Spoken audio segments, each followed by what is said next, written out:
Muy buenas, bienvenidos, bienvenidas a este vídeo en el que vamos a analizar al top 10 a los 10 mejores equipos del fútbol femenino europeo durante el siglo XXI, a esos espectaculares conjuntos que han conseguido marcar una época en la historia del fútbol femenino. Así que si quieres conocerlos, quédate en este vídeo. Sin más dilación, ¡que ruede! El Frankfurt de la temporada 2001-2002 fue el primer gran equipo europeo.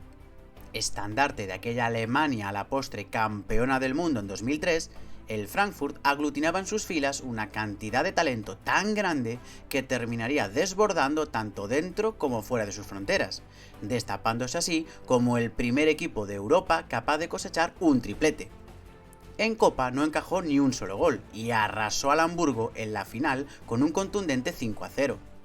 En la potente y competitiva Frauen Bundesliga conseguiría imponerse, atención aquí, por 14 puntos al Turbine Potsdam y al Duisburgo. Un campeonato que finalizaría además invicto. Y como colofón, la primera UEFA Women's Champions League de la historia, venciendo en la final al Umeå sueco gracias a las dianas de la goleadora Steffi Jones y la considerada mejor futbolista alemana de la historia, la gran Birgit Prinz. Pero no solo la Prinz. En aquel Frankfurt, que finalizaría la temporada 2001-2002 sin conocer la derrota, también militaban jugadoras de la talla de Sandra Minert, Nia Kunzer o la brillante centrocampista Renate Lingor. Y aunque aquel Frankfurt siguió funcionando bien en los años venideros, de hecho jugaría una nueva final de la Champions en 2004, no alcanzaría el nivel y el reconocimiento de su pionero. El Umeå de la primera mitad del siglo XXI fue un equipo referente, duradero y pionero en el crecimiento del fútbol femenino europeo. En una época en la que la Damallsvenskan sueca luchaba con la Frauen Bundesliga alemana por convertirse en la mejor liga de Europa, el Umeå se alzó como el mayor exponente de un fútbol sueco subcampeón del mundo en 2003. Y para que os hagáis una idea de su poderío, aquel Umeå se alzaría con 7 ligas y 4 copas locales durante esa primera década del siglo XXI. Y esto solo a nivel escandinavo, porque en Europa fue igualmente fiero y competitivo. Disputando hasta 5 finales de la UEFA Women's Champions League, su mejor momento lo atravesaría entre 2001 y 2004, jugando 3 finales europeas consecutivas y levantando 2 títulos. Uno ante el Fortuna Hjørring danés y otro frente a su principal rival de la época, el también potente Frankfurt. Eso sí, y como gran espinita clavada, durante ese primer exitoso lustro, el Umeå nunca consiguió firmar un doblete Liga Champions. Aunque con futbolistas de la talla de Hanna Ljungberg, Malin Mellström o Marta Vieira, ya valía la pena pagar una entrada independientemente del resultado.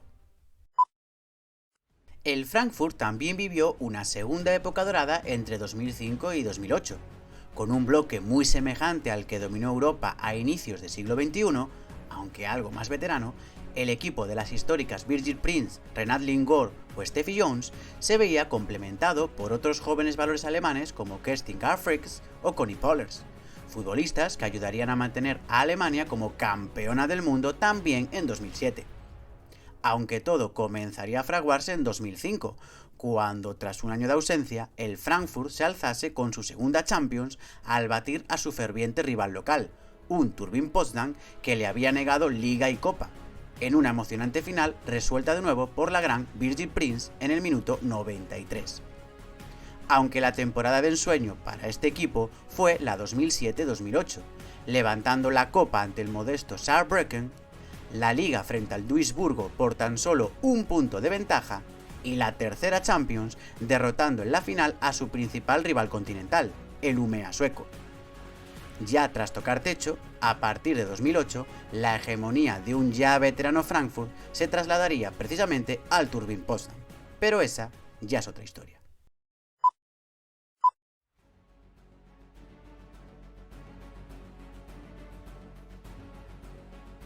Ni el alegre Arsenal de Jonas Eidevall, ni el competitivo Manchester City de Nick Cushing, ni el ganador Chelsea de Emma Hayes.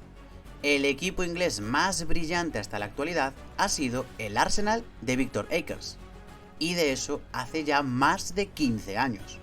Con futbolistas históricas como Alex Scott, Kiara Grant, Rachel Yankee o sobre todo la considerada mejor jugadora británica de la historia, la goleadora Kelly Smith, aquel Arsenal de la temporada 2006-2007 fue simplemente invencible.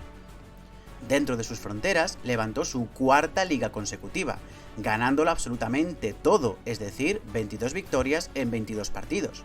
También se alzaría con la FA Cup y la National League Cup, pero la gloria no se quedaría ahí.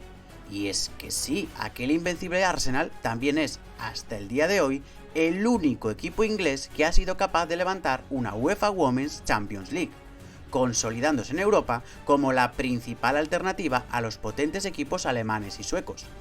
De hecho, la gran final se la arrebataría a otro equipo histórico como el Umea de Yunbei y Marta, gracias a la diana del lateral Alex Scott en el último minuto. Desde luego, un Arsenal absolutamente brillante al que todavía intentan emular en la actualidad. El Turbine Potsdam es uno de esos equipos que rezuman historia. El exitoso conjunto alemán, ya ganador de la Champions y de un par de ligas entre los años 2003 y 2006, logró mejorarse a sí mismo a partir de 2008. Y es que fue precisamente ese año en el que comenzó uno de los dominios más aplastantes en la siempre competitiva Frauen-Bundesliga alemana. No en vano, aquel Turbine Potsdam, comandado por las Bianca Smits, Nadine Kessler, Fatmir Alushi o Anja Mittag, fue capaz de alzarse con hasta 4 campeonatos ligueros consecutivos, algo hasta la fecha solo igualado posteriormente por el Wolfsburgo. La insultante superioridad de aquel bloque alemán también se extendió a Europa, generando un nuevo clásico ante un iniciado Olympique de Lyon que se repetiría en 3 ediciones consecutivas de la Champions, 2 de ellas en la gran final del torneo. En la 2009-2010, el Turbine saldría campeón por penaltis en Getafe para poner la guinda a su espectacular triplete, mientras que en la 2010-2011, el todopoderoso Lyon conseguiría tomarse la revancha en Londres. Pero todo gran dominio llega a su fin, y el de aquel Turbine Potsdam pereció tras 2012, no volviendo a ganar ningún título más e incluso descendiendo a segunda división en 2023. El FC Barcelona de la temporada 2022-2023 estuvo muy cerca de repetir la hazaña conseguida 2 años antes, pero un sorprendente tiro en pie propio de la mano de una alineación indebida en su partido de octavos de final de la Copa de la Reina ante Osasuna impidió festejar un casi seguro segundo triplete. Y es que el Barcelona de Jonathan Giraldez, quizá con algo más de sufrimiento que antaño, volvió a coronarse como el principal rival a batir. Su fino estilo de juego, ejecutado prácticamente de memoria, sirvió no solo para catapultar de nuevo al Barcelona, sino también a la selección española hacia su primer mundial absoluto. Y es que las Aitana Bonmatí, Alexia Putellas, Irene Paredes o Mariona Caldentey fueron piezas clave en ambas escuadras. En Liga, el Barcelona volvió a no tener rival una temporada más, ganando 28 partidos y dejándose puntos únicamente en 2 cuando ya era campeón matemáticamente. Mientras que en Champions, el conjunto culé volvió a reinar tras un año de cesión de corona al Olympique de Lyon. Eso sí, con mucho más sufrimiento que antaño, perdiendo ante el Bayern en grupos, encauzando ante Roma y Chelsea en el partido de vuelta y remontando un 0-2 en la final ante el Wolfsburgo. Un Barcelona que, eso sí, volvía a hacer historia con todo merecimiento. Si ya es complicado ganar una Champions, imagina 5 seguidas, pues semejante hito fue el que consiguió el Olympique de Lyon entre 2015 y 2020. Un lustro de dominio aplastante que nadie ha estado siquiera cerca de replicar en la historia. Además de, por supuesto, seguir ganándolo absolutamente todo en Francia, salvo una final de Copa perdida por la mínima ante el Paris Saint-Germain. Jugadoras del talento de Wendy Renard, Amel Magri, Eugene Le Sommer o Ada Hegerberg estuvieron presentes en todos y cada uno de esos títulos. Por no hablar de Amandine Henry, Jennifer Marozan, Saki Kumagai o Mbok Bati. Entonces, ¿por qué razón he puesto a este Lyon en la cuarta posición?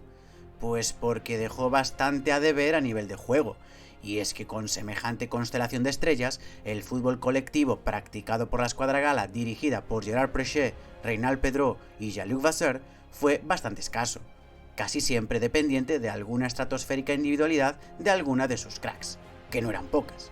De hecho, de las 5 Champions levantadas de forma consecutiva, solo 2 se decantaron en los 90 minutos reglamentarios. En 2019 venció 4-1 a un Barcelona que estaba empezando, y en 2020 hizo lo propio frente al Wolfsburgo. Sin embargo, las 3 primeras copas se resolvieron con mucha más inquietud.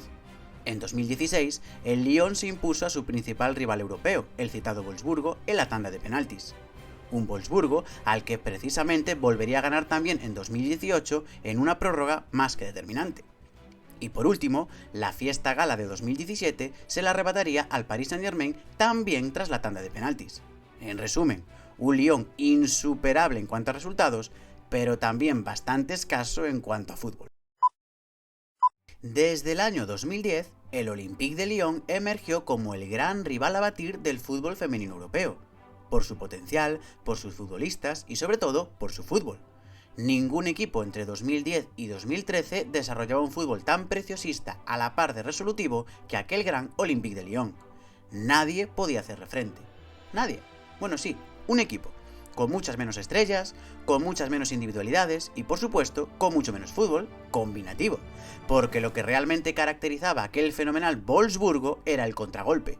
Personalmente, no he visto todavía ningún equipo que haya manejado la velocidad y la precisión con tanta claridad como aquel Wolfsburgo de Ralf Kellermann. Y por eso rápidamente se convirtió en la escuadra antagónica, en todos los sentidos, de aquel mágico Olympique de Lyon, convirtiendo los duelos entre lobas y lionesas en los más esperados de las temporadas. Como culmen, la final de la Champions de 2013, en la que el Wolfsburgo completaría un triplete histórico en su primera participación continental. Al año siguiente, el conjunto alemán repetiría triunfo europeo, venciendo en esta ocasión al temible Tireso de las Marta, Verboquete y Christen Press. Comandado por la velocidad de Anna Blas, los goles de Alex Popp y Martina Müller, y sobre todo por el trabajo, la inteligencia y la calidad de las centrocampistas Lena Gessling y Nadine Kessler, aquel Wolfsburgo totalmente alemán sentó cátedra en el arte del contragolpe. Durante la primera década del siglo XXI, Alemania y Suecia dominaban el panorama europeo, hasta que Jean-Michel Aulas decidió invertir de verdad en su sección femenina. El Olympique de Lyon se convirtió de la noche a la mañana en el referente de fútbol femenino continental, terminando con la hegemonía del UMEA y sobre todo del Turbine Potsdam. Sin temor al gasto, el Lyon se convirtió en la casa favorita de las mejores futbolistas del planeta, algo que todavía se mantiene en la actualidad. Salarios altos, seriedad más que notable y sobre todo un nivel de juego que aupó aquel Lyon 2009-2014 al nivel de equipo leyenda. El triángulo mágico que formaban en el centro del campo Amandine Henry, Camilla Billy y Louise Danezib no tenía parangón. Aunado, sacrificio, visión de juego y calidad a raudales. Junto a ellas, Wendy Renard, Lotta Helin o Eugène Le Sommer marcaban diferencias en ambas áreas. Con un total de 4 finales Champions consecutivas, las de Patrice Lair consiguieron levantar la de 2011 ante el Turbine Potsdam y la del 2012 frente a un Wolfsburgo que se tomaría la revancha en la tanda de penaltis de 2013. Es cierto que el Lyon de las 5 Champions consecutivas fue más ganador, pero el nivel de fútbol combinativo creado por este primer Lyon marcó un antes y un después en la historia del fútbol femenino.